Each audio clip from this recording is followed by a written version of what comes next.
Lesson 2.1, linear and quadratic functions and modeling. So we're just going to take a look at our basic polynomial functions. We're going to look at key parts of the graphs of these functions, as well as rewrite quadratic functions in vertex form if they're given in standard form, which will allow us to identify the vertex of the graph. A quick review of polynomial functions. We have many types. We have linear, quadratic, cubic, quartic. We also have the constant function, which is a polynomial. Two key parts of all these functions: they have to have real number coefficients and non-negative integer exponents. We have to say non-negative integer exponents rather than just positive, because the exponent value could be 0. For example, we could have f of x equal to 5 times x to the 0 power, which anything raised to the 0 power is 1, so we normally just write this as f of x equals 5 or y equals 5. It's just going to be a horizontal line. This is still a polynomial because it's a non-negative integer exponent. Here's a list of some of our basic polynomials that have a lower degree. You do not have to write this in your notes. Just a quick review of the notation for each function. We have the 0 function, which would be f of x equal to 0. That actually represents the x-axis. It's y equals 0. We have a constant function, f of x equal to a. A just represents some real number as long as it isn't 0, because then that would just be the 0 function.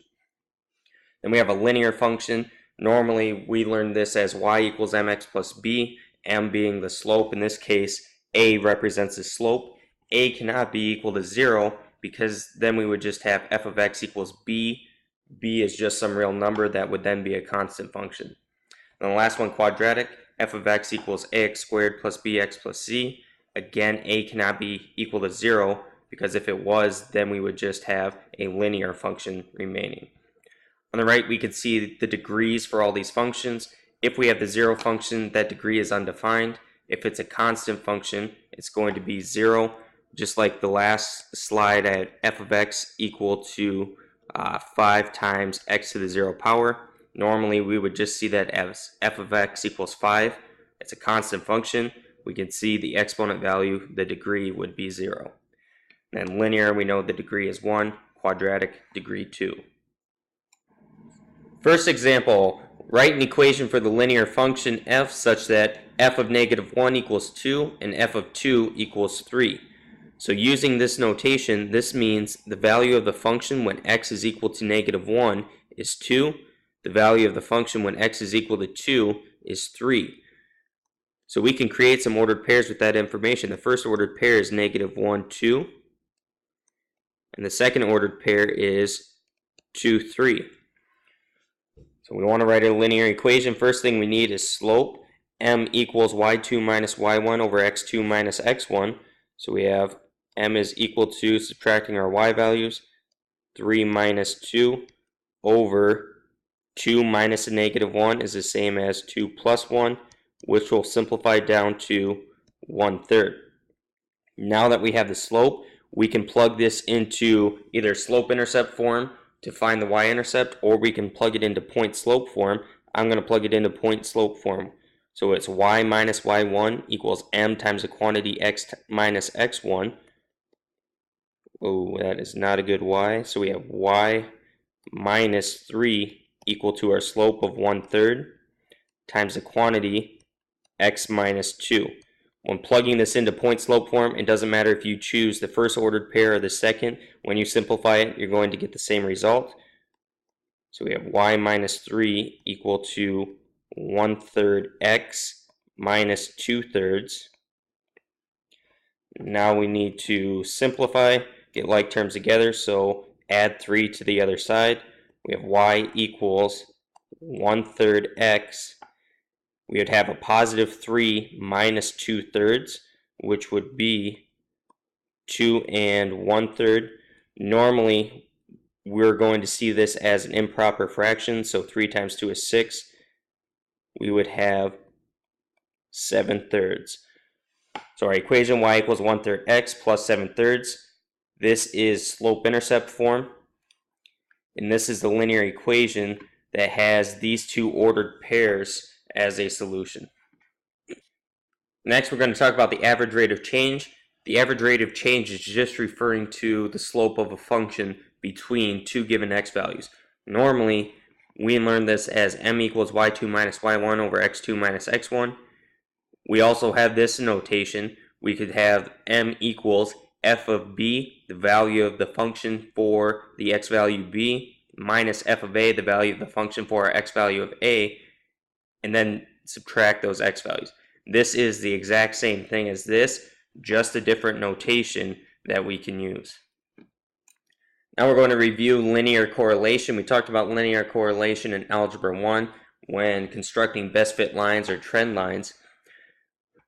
If all these points are increasing as we go from left to right, and they follow very close to a straight line, then it's going to be a strong positive correlation. If the points are increasing, but they're not exactly or very close to this line, then it's going to be a weak positive correlation. If the points are scattered around and there's no real trend, we can't tell if this is increasing or decreasing, there is no correlation. If the points, as we're going to the right, the points are decreasing, then it is a strong correlation if they follow along a straight line.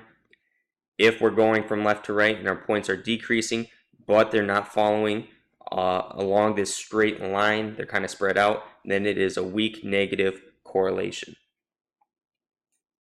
Next, we'll quickly discuss regression analysis. You do not have to write this in your notes. Regression referring to constructing a curve that best fits the data we're given. So the first thing we would do is enter and plot our data, creating a scatter plot. Next, we would find our regression model, whether that's linear, quadratic, cubic, the natural logarithm, exponential, find the one that best fits that data. Then we construct that regression model on the graph to see how well it fits our scatter plot. And then if it fits it well, we're going to use that model to make predictions in relation to our scatter plot, whether that's data in the future or between given points. An example from lesson 1.6, describe how to transform the graph of f of x equals x squared into the graph of f of x equals 2 times quantity x minus 2 squared plus 3. First, if we have this 2 being multiplied out in front of our function, that represents a vertical stretch by a factor of 2. If we have a quantity within our function being added or subtracted, in this case it's subtracted, so that represents a horizontal translation 2 units to the right. And then if we have a value being added or subtracted at the end of the function, that's a vertical translation. If it's positive, it's a vertical translation up 3 units. The reason we reviewed this type of problem is because that's going to lead us into our discussion next when we talk about the vertex form for a quadratic equation. So you need to make sure you understand this formula. F of x equals a times a quantity x minus h squared plus k. The ordered pair hk represents the vertex of our parabola. Okay, so that's either going to be the maximum or the minimum value for this parabola. And then the value of a tells us whether the graph opens up or down. If a is positive, the parabola opens up. If a is negative, it opens down. Okay, so we're going to work with starting with functions in standard form and rewriting them to get them in vertex form so we can identify these parts of the graph. In this example, use the vertex form of a quadratic function to find the vertex and axis of the graph of f of x equals 2x squared minus 8x plus 11. So rewrite the equation in vertex form. In order to rewrite this equation in vertex form, we have to use the process of completing the square. Okay, so the only thing I did here was replace f of x with y just to make this easier to work with. So we have y equals, when I'm going to go through completing the square, remember from Algebra 2 and even back to Algebra 1 when we talked about this, our leading coefficient has to be a value of 1. Okay, so when working with this, the only two terms I'm going to focus on are the 2x squared and the negative 8x. Okay, the 11, we're just going to ignore that constant for a while. So looking at x squared has a leading coefficient of 2, means we need to factor that 2 out in front. So if I take a 2 and factor that out in front, that is going to leave me with x squared. If I take a 2 out of this factor, that's going to leave me with minus 4x. And then we have plus 11 at the end still. So the only thing, focus on the first two terms. Make sure we get x squared to have a leading coefficient of 1, so we have to factor that 2 out in front. Now that our leading coefficient is 1, we can add a value inside the parentheses here in order to complete the square, create a perfect square trinomial.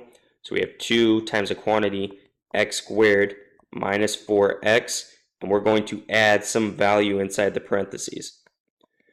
The value we add is going to be b over 2 quantity squared. So we have our b value, which is negative 4. So we have negative 4 divided by 2, which is just negative 2 squared. If I add that value over here, we need to make sure that we subtract it over here. We have an equation, we got to keep this balanced, so if we're adding a value, we have to make sure to subtract that same value someplace else. Right now this isn't correct because we actually added 2 times the quantity negative 2 squared. So over here we need to make sure to apply that factor of 2. On the left we have the distributive property, so if we're taking 2 times this quantity, we have to make sure we're subtracting 2 times that quantity later. Next we can do a little simplifying, so we have y equals 2 times the quantity x squared minus 4x plus 4, negative 2 squared is 4. Then we have negative 2 squared is 4 times 2 is 8, so 11 minus 8 gives us 3. The reason we added this value of b over 2 squared is because this creates a perfect square trinomial that we can factor. So this will factor into y equals 2. We know this is going to be x. Our middle term is negative, so this is going to be minus. Or you can look at our b over 2 value, which was negative 2. So if this was a negative, we know we're going to be subtracting in here, and then that value of 2. And then we have plus 3 at the end. Now we have our quadratic equation in vertex form, so we can quickly identify the vertex and the axis of symmetry, or just the axis. When looking at the vertex, we're finding the ordered pair hk. H is the value that's being subtracted inside the parentheses. K is the value being added or subtracted at the end. So in this case, we have a value of 2 and 3. So this would be the vertex, the ordered pair for the vertex of our quadratic equation, our parabola. The axis of symmetry is just going to be the equation x equals whatever the x value of our vertex is. In this case, it'd be x equals 2. So it would be that vertical line going through our x value of 2 that creates a mirrored image for our graph. Also, our a value is 2, which is positive, so we know our graph would open up. If our graph opens up, the vertex will be a minimum for this parabola, and it turns out to be an absolute or global minimum. Now we're going to go through another example of completing the square to describe the graph. So we have f of x is equal to, again, the first thing we need to do is get our leading coefficient to be 1. So in this case, we need to factor out negative 4, which will leave us with x squared minus 3x in parentheses, and then minus 8 at the end.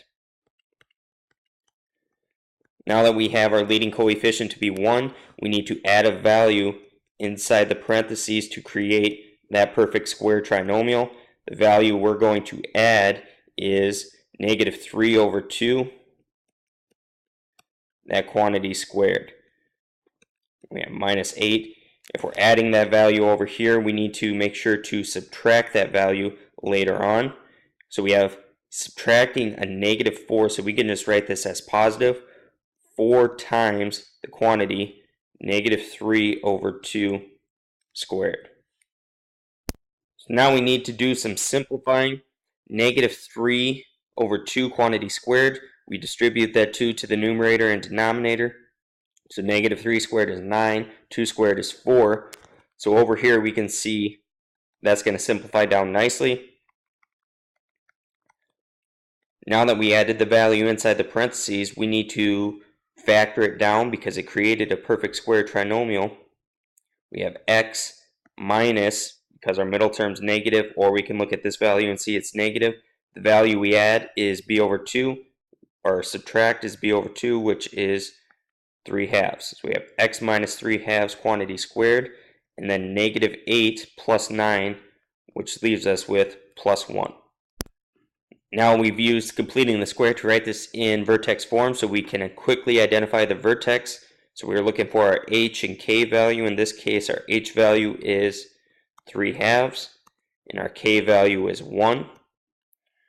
And our axis is going to be the equation x equals whatever our h value is, in this case 3 over 2. If we look at our a value, it's negative, less than 0, so our graph is going to open down, which means our vertex in this case will be an absolute maximum. The last thing to discuss in this lesson are equations for vertical freefall, so some physics applications.